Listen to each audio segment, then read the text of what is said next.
I'm Dr. Ron Berkman. Today we'll be talking about postpartum hemorrhage, particularly the secondary approaches to the management of this complication. Upon completing assigned reading material, viewing the 2 videos that are part of these presentations, and participating in the follow-up session, you should, relative to postpartum hemorrhage, be able to discuss the diagnosis and etiology, the evaluation of women with this complication, knowledge of the factors which may decrease the safety for women with this complication, certainly knowledge of the medical management and of the secondary invasive approaches. This particular video focus is on the secondary invasive approaches. When we are contemplating using more surgical related management, we are now in general reaching stage 2 of obstetrical hemorrhage. And again, we reviewed the various stages with the initial video. And at this point, we are approaching potentially 1,500 milliliters of hemorrhage or vital signs are becoming unstable and the bleeding clearly is continuing. It is at this point in time that one must act deliberately without significant delay, both in utilizing blood products, but also in coming up with strategies in an attempt to identify the cause of the bleeding and to focus on the management if the medical management with oxytocin or other drugs has not worked. So the focus quickly is, if it already has not been done, is to eliminate causes other than, in particular, apnea. So you should have done or do now an exam to rule out vaginal, cervical, or uterine lacerations, to rule out retained placenta, and certainly determine whether uterine inversion has occurred. This then leads you primarily with having to deal with apnea that has been unresponsive to most forms of medical management. But also, you need to prepare for the worst in a sense. You need to make sure that you're able to stabilize the patient and keep the patient stable as you go through the various potential maneuvers. In general, women should be moved to the operating room. Anesthesia needs to be alerted and certainly available. A second IV with a large bore needle needs to be started. Should have at least 2 units of packed red blood cells ready to come to the operating room. And keep in mind, administration of blood really should be managed focusing on clinical signs, not laboratory values, because laboratory values often lag the clinical situation. And we've already discussed ruling out the non-apnea relaying etiology. And now we have to really focus on doing medical management approaches, non-medical management approaches, starting with tamponade. And so tamponade is on the list. We also can include uterine artery embolization, vascular ligation, uterine compression sutures, and hysterectomy. And we'll talk about each of these approaches as we go through this particular video. When you examine the tamponade approaches, certainly most people are now familiar with the Bakri balloon, but you need to keep in mind that sometimes that's not available. And certainly with smaller gestations with bleeding, sometimes just a plain Foley catheter that can be filled with 60 milliliters of saline sometimes will work in terms of stopping the bleeding. Another approach is to pack the uterine cavity with gauze soaked in thrombin. And again, it has to be packed very tightly. And this certainly will work and has been certainly an approach to management that has stood the test of time, in that this is what was utilized several decades ago before some of these other products were available. The Bakri balloon basically is a balloon device that has a channel that you can fill a balloon up to 500 cc, but usually 300 to 500 is sort of the range. And then it is left inside the uterus to tamponade, but again, to make sure that it stays in the uterus and does not slip through, say, a fully dilated cervix. It's also important that one pack the vagina tightly so that does not egress from the vagina. And also, obviously, as one fills up the balloon, one has to make sure that the valve is turned in the right direction so all the fluid does not leak out. This basically shows a diagram of it. The diagram A on the top shows the balloon in place in the uterus. And then if you look at the bottom left, you can see where part of the balloon is now extruded through the cervix. And to prevent that, as I mentioned, one needs to pack the balloon in, particularly when you have a term uterus where there's been labor.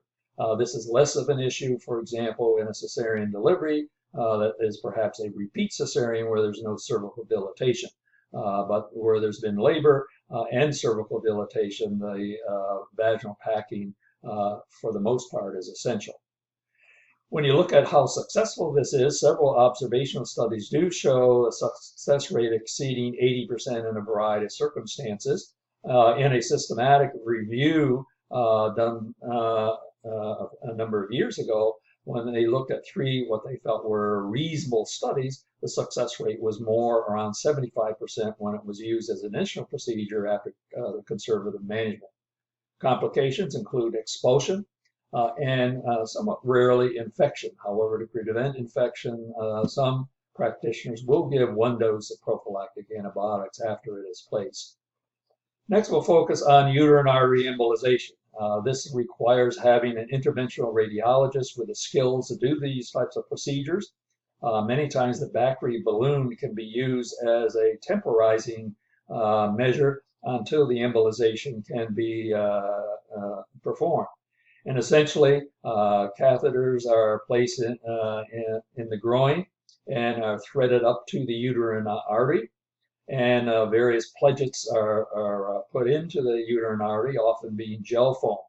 If you look at these four pictures, on the left-hand picture, you can see that this is the left uterine artery. The arrow points at the artery, and you can see the branches with blood flowing through them. And as soon as you put the pledget in of gel foam, you can see all of that has stopped bleeding.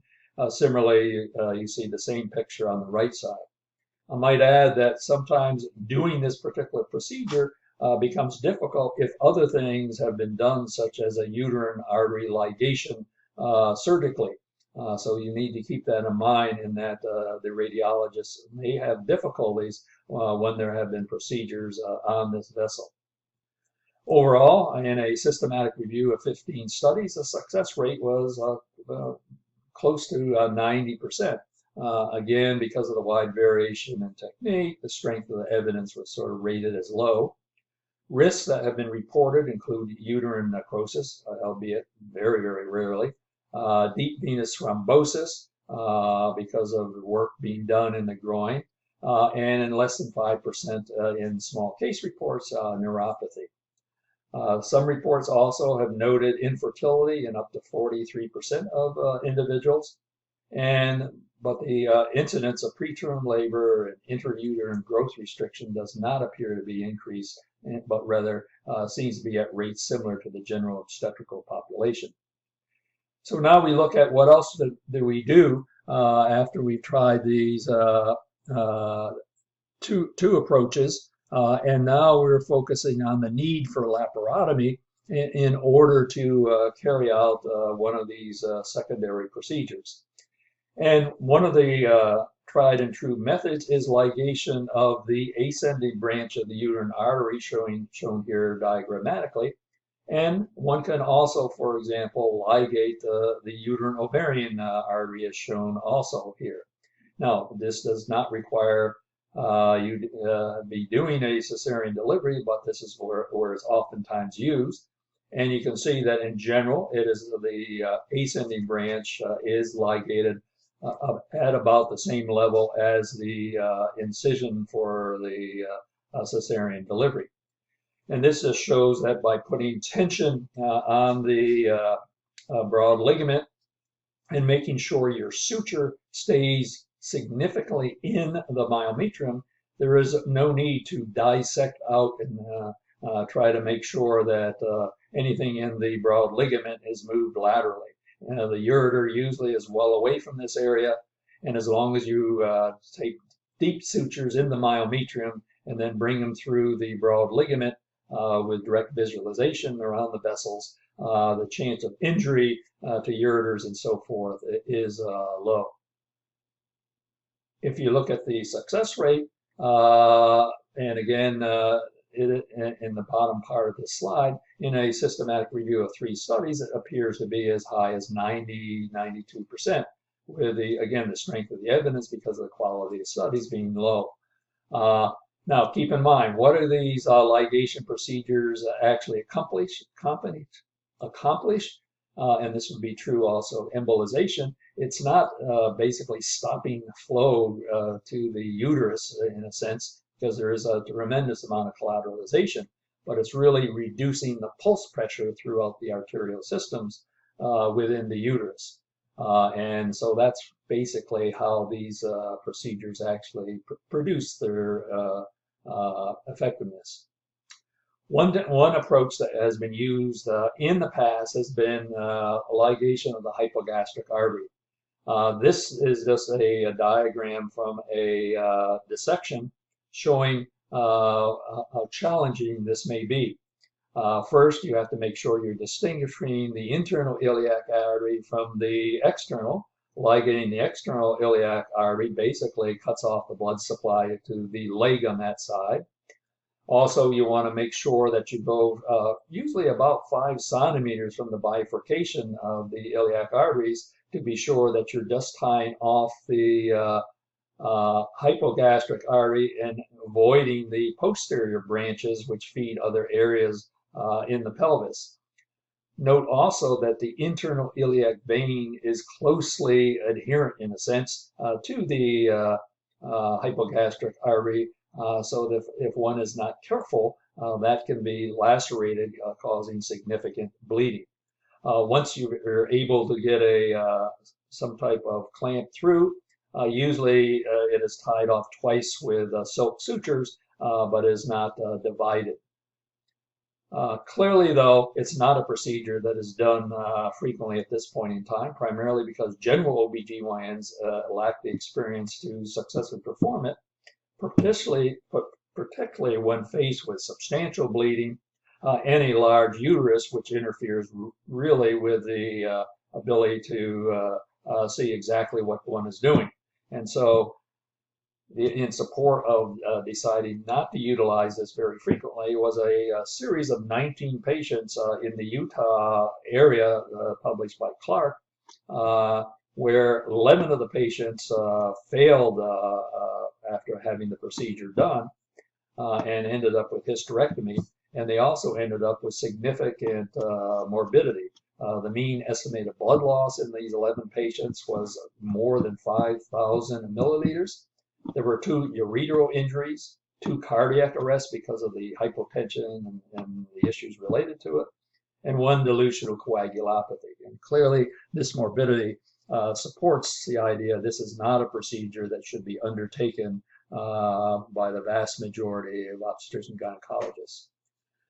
When we look at compression techniques, certainly the one that's gotten most of the attention, at least initially, has been the B. Lynch compression technique. In the B. Lynch procedure, and this was described, I might add, primarily with the performance of cesarean deliveries, a suture is brought through the incision, usually about 3 centimeters from the edge of the lower uterine segment. It's brought through, then sort of brought over the top of the uterus. A long, say bite is then taken across the back of the uterus, and the suture then is brought forward again, with ultimately tying the suture in the midline to compress the 2 sutures that you bring over the top. Again, many people get confused as to which goes where and so forth. Keep in mind, you're just trying to compress the uterus. If you just did 1 suture, then went to the other side, and totally separately did another, it really accomplishes the same thing. The important thing, however, is as you are tying these sutures down, you really need to compress the uterus with your hands so that you form essentially a ridge and so that the suture will not slide laterally with the potential of lacerating structures such as the fallopian tube and its vessels. Here shows another version, which is the pariah version, which is where it's combined with some circumferential sutures, also all being utilized to compress the uterus in an instance of atony. When you look at the success rate, keep in mind that all of this should be done, I might add, with absorbable suture. And you want to use absorbable suture because you don't want, after the uterus involutes, to have loops of suture that don't disappear lying in the peritoneal cavity, with the risk that a bowel could go through these and end up with potential for a intestinal obstruction. Again, you can anchor sutures anterior and posterior, but again, they should be above the bladder. If they are lower than usual, you want to make sure that the cervix has not been closed. In a systematic review of 2 studies, it showed a median success rate, obviously one at 60% and one at 70%. And so its effectiveness is similar to the other techniques. Looking at these, all the studies that have tried to evaluate these various approaches, they are limited in terms of their quality. When this fails, what's left? And what's left is hysterectomy, and this usually is a last resort approach. Unfortunately, it's an approach done where there's oftentimes substantial blood loss already, and sometimes there's difficulty in controlling the vital signs and improving them. There is the use of the clamp cut drop technique associated also in making sure there's large pedicles when you suture them, which oftentimes is helpful, and I'll demonstrate that in a second, what that involves. If you look at some of the small case series that have examined the risk with hysterectomy done for postpartum hemorrhage, 6 studies did demonstrate bladder injury ranging from 6 to 12%. Ureteral injury also occurred in studies from as low as 0.5% to as high as 41%. And in 5 studies, there was a reoperation rate ranging roughly from about 2% to 29%. So it is sometimes a difficult procedure to do. It's not done as frequently as has been in the past because some of these other techniques, like the Bacri balloon and the tamponade techniques, basically eliminate the need for it. This does show the approach to the clamp cut and drop, where basically you start on top, put in your first clamp, and every clamp thereafter is inside that first one until you get to the level of the uterine arteries. At that point, you can then excise tissue and tie these as you're going along. But prior to actually doing the suture ligation, you have already essentially ligated the vessels in a sense. And you do this on both sides. This stems the flow until you can sort of carefully make sure that you have adequate sutures and adequate pedicles and the like. Now, I'll close with focusing on 3 new techniques that have been published in 2020 on the management of postpartum hemorrhage. One is the Issiki compression technique, which was performed by Dr. Issiki in Africa. There is the obstetrics mini sponge tamponade and the Jada intrauterine vacuum device. The Issiki technique is, in a sense, very similar in some ways to the B. Lynch procedure. It's different in that you take 2 ochromic or vicryl, you place 3 sutures in the front, 3 sutures in the back, where you again take deep bites, tie them in, and you're left with 2 strands of long suture after you do this. So you then tie the 2 strands from the front to the 2 strands from the back, starting in the middle and then going to the 2 lateral areas while you're compressing the uterus during the tying down. The lateral one should end up about 4 centimeters from the uterine edge when you do this. And in the series of about 18 women in the publication, 16 of the women had successful control of the bleeding. This just shows Esicki's own pictures showing how these sutures are tied after taking a bite into the myometrium, both on the front and in the back, and then are tied over the top. Here shows Dr. Esicki actually placing one of these sutures into the myometrium with a transverse bite. And then that will be tied down, and then he'll have two strands left to tie over the top. And here shows the strands after they've been tied on top from the front and the back, again resulting in a compression very similar to the B Lynch, but perhaps being done in a very more simplified approach. And this just shows the importance of compressing the uterus so that you end up with sort of a ridge, so that the suture does not move laterally, at least during the period of time it's being utilized for the compression. Again, you don't tie down so tight that you actually lacerate it, but again, it has to be enough that the uterus is being compressed. The mini sponge tamponade is also a new device that has been published, and basically it is a sponge pouch that has a porous structure around the side to hold the sponges in. And there are roughly 400 of these small mini sponges that are in the device.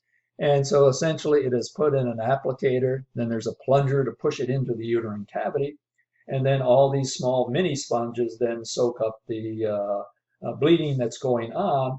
But because they do expand, and obviously expand well, they basically are tamponading the uterus with their expansion. And this is adapted from devices similar that were used in trauma. In a preliminary study of 9 women, it was relatively easy to use without adverse effects. This basically shows on the top slide the device being placed in the cervix, and then it's being pushed in with the plunger. Once it's in there, you can see in the middle slide the fluid and so forth coming and being absorbed by the mini sponges. And once the device is removed after a period of time, you can see the uterus now has basically involuted to a smaller size with elimination of abnormal bleeding. And in a study of approximately, of 9 patients, rather, you can see if you look way to the right that the amount of time required to actually put the device in really was no longer than 3 minutes for the longest, and for the most part was less than a minute for most. And in general, the device was left in for varying periods of time, but appeared to work effectively in most of the women. The final device is an intrauterine vacuum device. And this is a device that can use a source that is regulated. For example, it does not require necessarily a special vacuum machine. It can be connected to a wall suction as long as you have a valve that allows you to determine exactly how much suction you're utilizing. Once the device is inserted in the uterine cavity with a cervical seal that is used to hold it in place or basically eliminate the leakage from the vacuum is then maintained at about 80 millimeters of mercury plus or minus 10. In general, it's used for at least an hour when it's placed, but in the mean study, they actually use it for about 2.5 hours. Overall, its success rate in eliminating bleeding was high, and it was successful in 100 out of 106 women, though as complications, 4 women did develop endometritis. This shows the device here. And on the top, you can see on the left where the vacuum is connected. You then go towards that loop, and just before the loop, you see this sort of circular device that's sitting there sort of on the tube. and that's the cervical seal, which will be filled with fluid to sort of hold the device in place and reduce leakage. And then you have the intrauterine loop that has a number of pores that will be used to hold the vacuum in the uterine cavity. And this just shows the device being placed with the balloon on the cervix being blown up. And the vacuum actually internally also helps hold that balloon against the cervix to make sure the vacuum is maintained. Again, it can be blown up to different levels, but obviously that's dependent on the cervical dilation at the time of delivery. You can see on you can see that the forces are sort of pushing or let's say pulling the uterine walls towards the device, and this is resulting in compression of the small vessels within the myometrium. And as one gets near the end of actually its utilization, you can see that the walls in the endometrium basically are right against the loop of the device. When you look at the timing of the procedure, overall, the number of minutes and things of that sort it takes to actually get the device ready and get it inserted is certainly very reasonable in a matter of 5, 6, 7 minutes. In general, as already noted, the device on average was left in for 2.5 hours. But if you look down at the very bottom line where it says delivery to discharge, the sort of median delivery to discharge on the patients who were in the study was about 2 days. So again, they did not have to be kept longer having experienced the complication of postpartum hemorrhage. And the time that took to actually result in control of the bleeding was quite rapid, and over 60% of individuals had control of their bleeding in basically 3 minutes or less. So in conclusion, with persistent bleeding, where one has already utilized some of the medical measures and the bleeding is persisting or the vital signs become less stable, you want to make sure blood is available. You want to move the patient to the OR because one's not sure exactly how far one will have to go with these non-medical approaches. Certainly, you make sure you've ascertained adequately for non-atony related causes of the bleeding and make sure there is plenty of help around.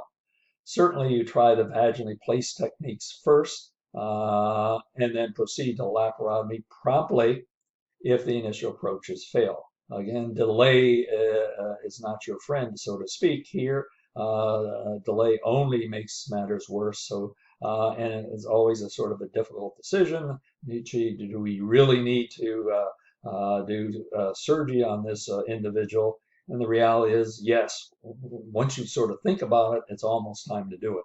And certainly you need to do techniques that can be done rapidly first, such as the uterine ascending branch of the uterine artery ligation.